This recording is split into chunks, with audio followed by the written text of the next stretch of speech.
Hey there, YouTube, Medwitch here. Uh,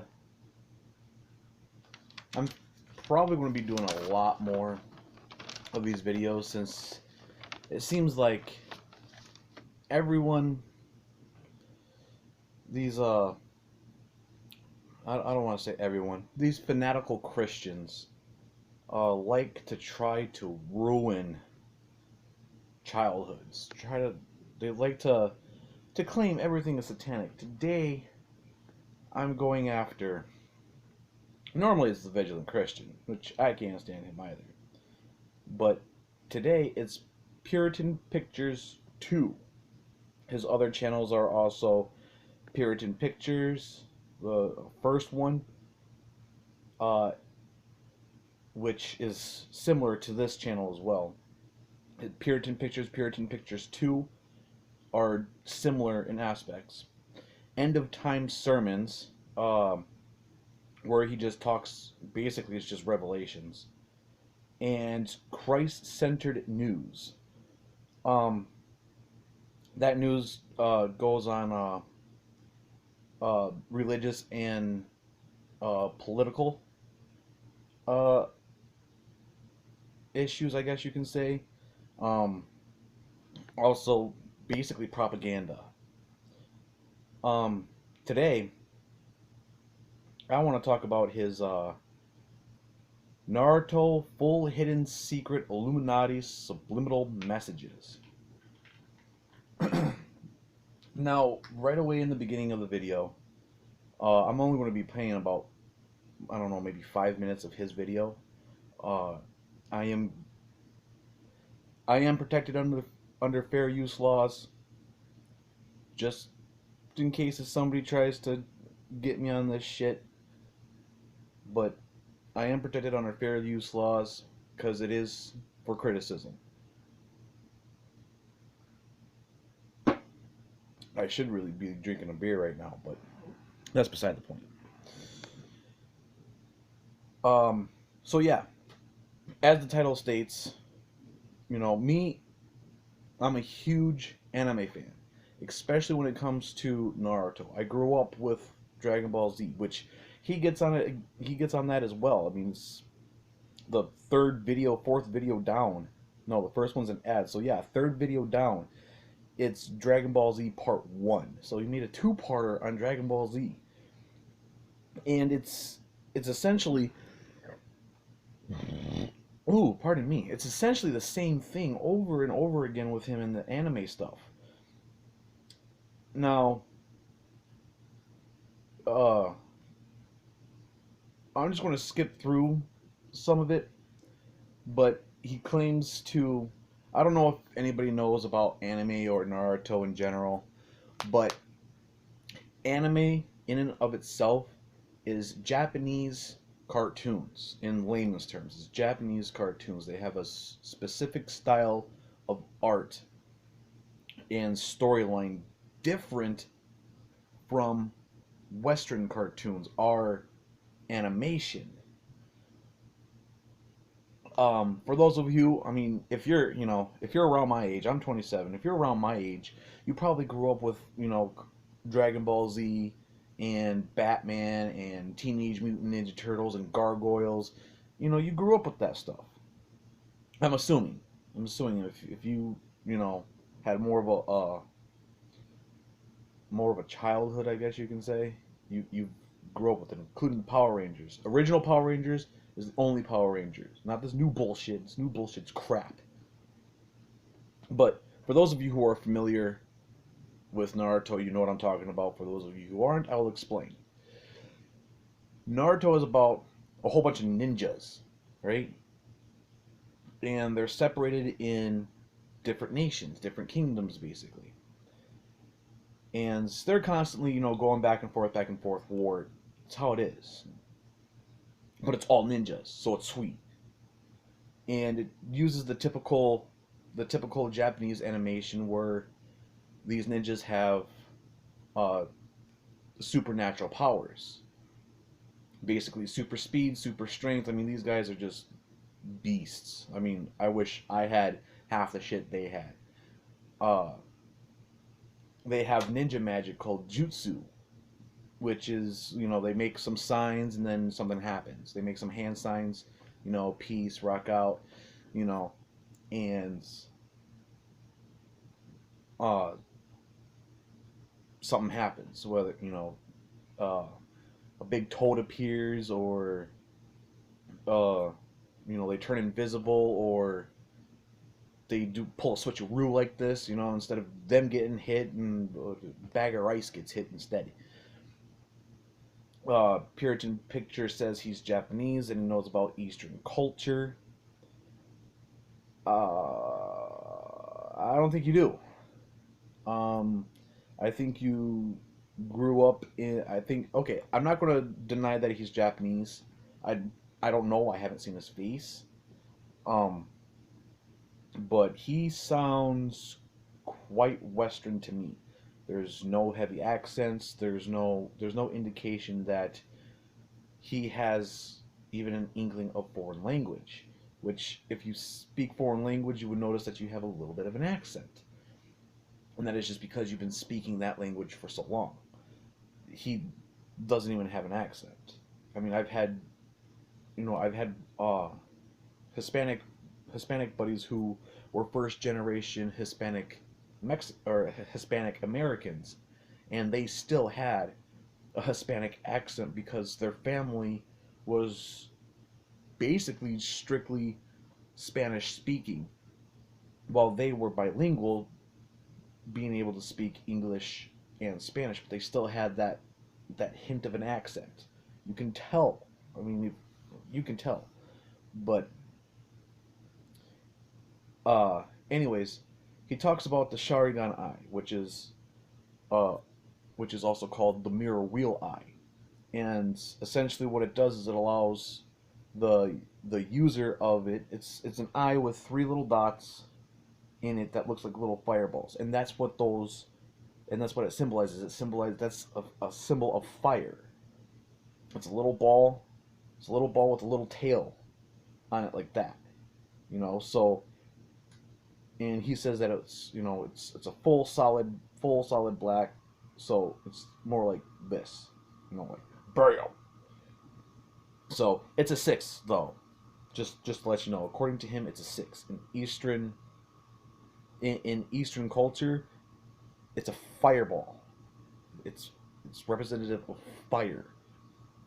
He also gets in on the third eye, which in Eastern culture, the third eye, which is right here, and it's one of the chakra points.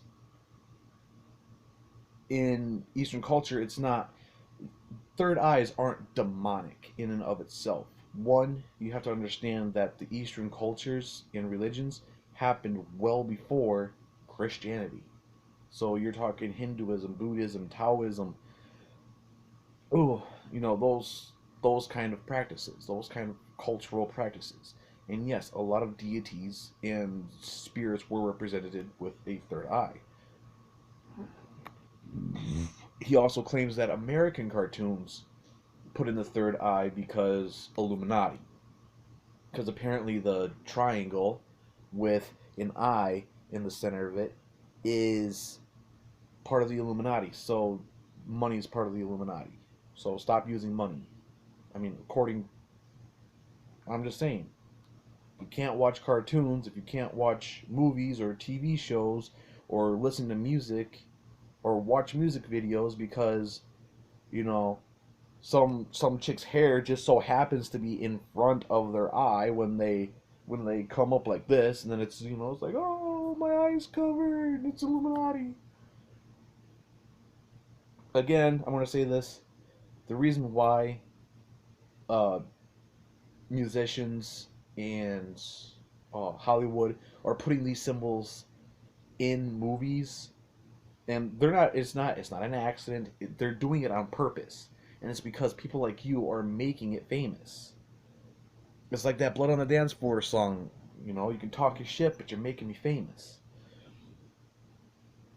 But there's one point. So continuing on, uh, there's one point that I really want to get at, because I think it's just so ridiculous. It's just weird. Somebody who thinks that they know so much about Eastern culture, but Trailer for one of the games, Ultimate Ninja Storm Revolution. It starts out saying, "Where there is light, there is darkness." We see in 1 John 1, God is light, and in him is no darkness at all. If we say we have fellowship with him and walk in darkness, we lie and do not the truth. But if we walk in the light as he is in the light, we have fellowship one with another, and the blood of Jesus Christ, his Son, cleanseth us from all sin. This game runs not all. okay, so this is the introduction of the Naruto Ninja Storm. And it says, "Where there is light, there is darkness." Now, in and of it, so now he's trying to equate that statement with saying that God is evil. That's what he's trying to do by reading John 1 5 through 7. 1 John 1 5 through 7. Saying God is light and within him there is no darkness. Have you read the Bible? Just saying. But he's trying to equate this very first line in the game. I haven't played the game myself. I really don't. I've played one of the Naruto games. I didn't really like it, so I'll just stick to the TV series. That's it. But where there is light, there is darkness. Well, if you think about it, you know, the darkness is supposed to be, in TV series and cartoons and, the Bible. Darkness is supposed to be evil. It's supposed to be the force that, good people are fighting against. I mean, ever watch Lord of the Rings? Ever, you know, they talk about the darkness is, all the time in the Lord of the Rings movies. And that's because the darkness is evil. While, I mean, just take a look at Gandalf. Gandalf, when he went from gray to white, he's Gandalf the White, and he basically has unlimited control of the light. And he drives away darkness time and time again in the second and third movie. And that is because he is a fighter for the light, the good. So if you look at it at that aspect, you know, Sauron is the darkness, while the race of man is, and elves and dwarves and stuff, they're the light.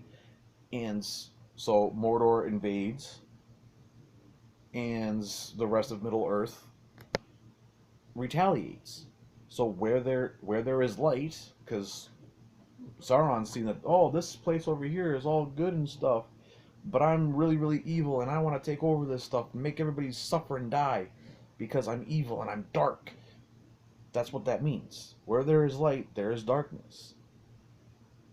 You and besides, you can't have light without dark. If something does not have a polar opposite, it cannot exist. Plain and simple.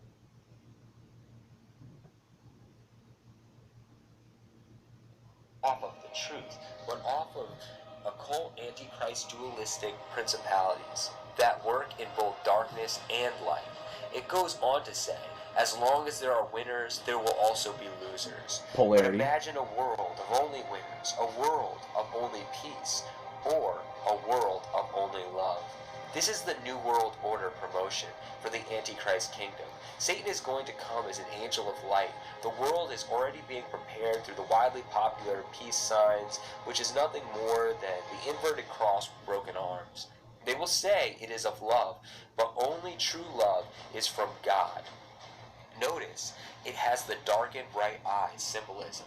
While saying this, that we see all over our culture. This is in reference to Zechariah 11:17, the idle shepherd, a prophetic description of the Antichrist. Woe to the idle shepherd that leaveth the flock. The sword shall be upon his arm and upon his right eye. His arm shall be clean dried up, and his right eye shall be utterly darkened. And as if to set aside any doubts what this is about, and what spirit it is from, it says, worlds like these can be created. This world system they are creating now, this new world order.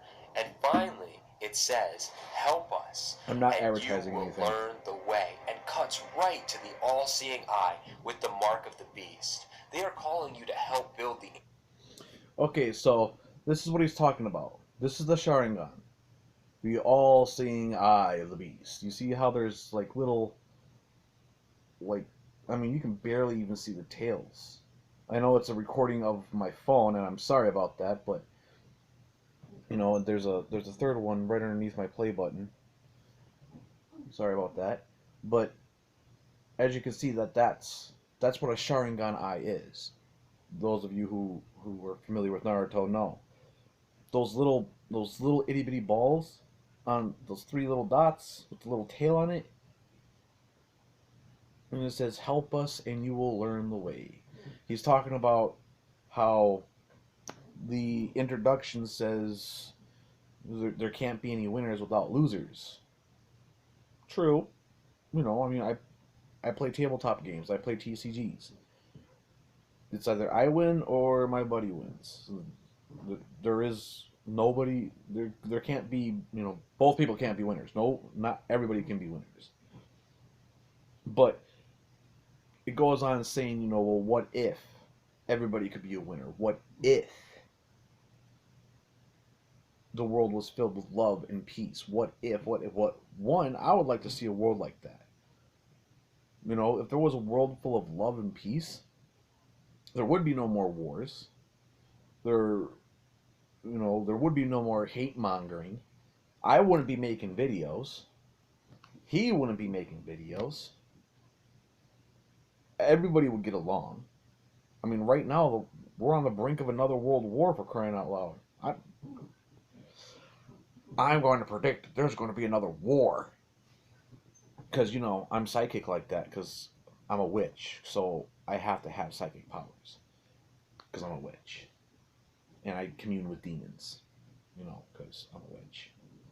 So yeah, see, you see my demon buddy right here? Look, demon buddy right here. Yep. Yeah, I can see him. You can't because you know I'm a witch and you don't believe in magic, so only I can see him. So you know, illuminati, I guess.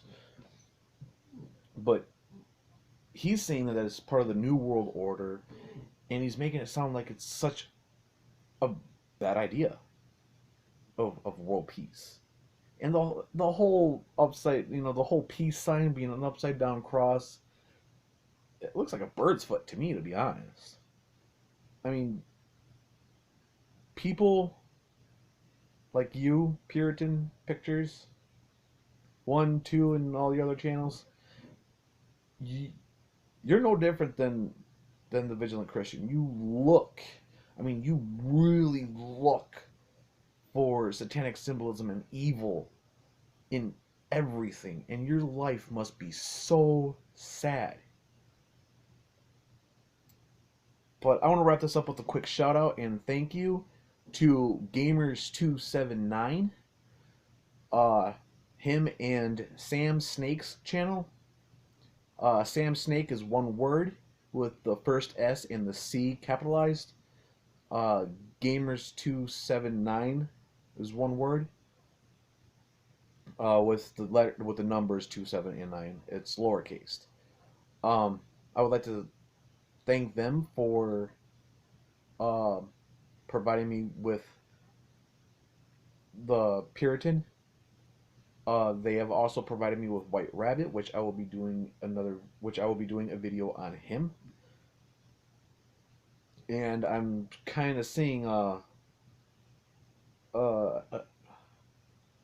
pattern here because I'm also going to be doing a video on pretty much all of Josh Farnstein. Is that how you pronounce his name? Farnstein? I don't know. That's a weird last name. That's a really weird last name. But but yeah, Gamers279 and Sam Snake channel. Thank you very much. Go to their channel, Sam Snake. If you like rap, hip hop, he's got a lot of videos on that. Gamers279, self-explanatory. He has a lot of video game videos on his channel. Go check them out if you like them. Subscribe, like their videos, and while you're at it, do the same to me. Leave comments down in the description below if you know of anybody else than the people I've mentioned today: Vigilant Christian, Puritan Pictures 1, 2, and all of his other channels, Josh Farnstein, or White Rabbit. Please leave a description down below, or a comment down below. Sorry, I control the descriptions, not you. I do. Still kind of new to this YouTube stuff. So, yeah, as always, blessed be.